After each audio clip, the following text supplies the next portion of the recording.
अगर आप परवाना वर्ल्ड पर नए आए हैं तो प्लीज हमारे इस चैनल को सब्सक्राइब कर दे और साथ में बेल आइकन को भी दबा दे और सुनते रहो नए नए गाने।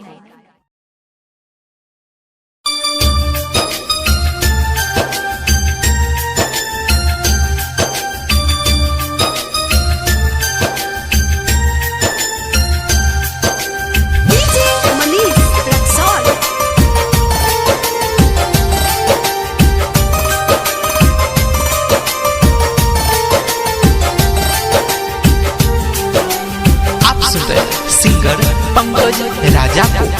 सुना ये रानी आवतनी, सुना ये रानी आवतनी सेहराया पंसा जाई के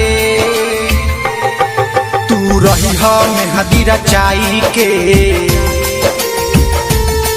तू रही हो मेहंदी रचाई के तो हिलाई दुल्हनिया बनाई के,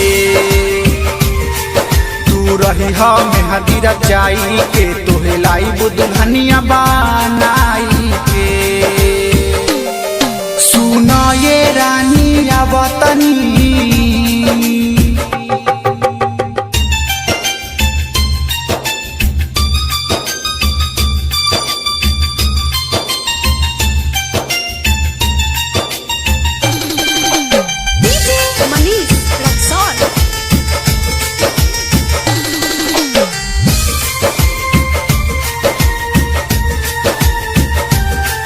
दुआरा बरत तोरा लाई बहो,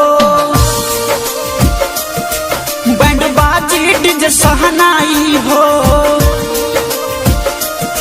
शादी के जोरा लाई बहो तोहरा के अपन बनाई बहो,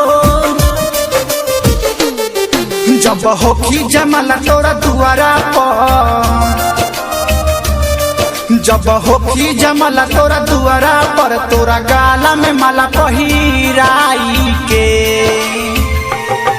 तू रही हो मेहंदी रचाई के, तू रही हो मेहंदी रचाई के तो हिलाई दुल्हनिया बनाई के, तू रही हो मेहंदी रचाई के तो हिलाई दुल्हनिया बनाई के। सुना ये रानी आवतनी,